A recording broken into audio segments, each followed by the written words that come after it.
Okay, our tuna is done.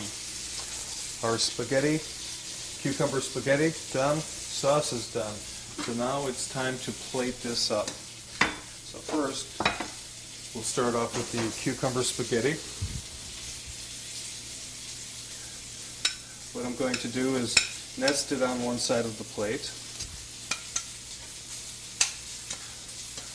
like so. There we go. Smells great with the garlic. Very nice. Okay, we have that.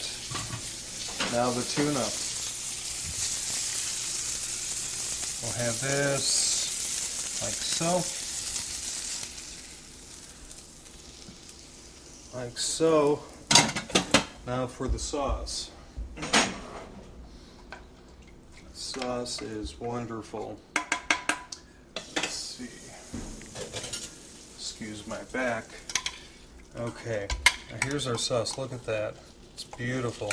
What we're going to do, we have our green, we have our tuna. We're going to have the sauce come right across here. Just like so.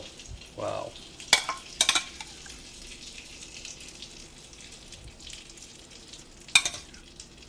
Very nice. And that's our tuna pommery. Very nice. Sauteed with pommery mustard, onions, flour to give it the crust, our nice sauce made from the reduction of the shells, basil, green onion, tomato, and our cucumber spaghetti. Now all we have to do is have a taste.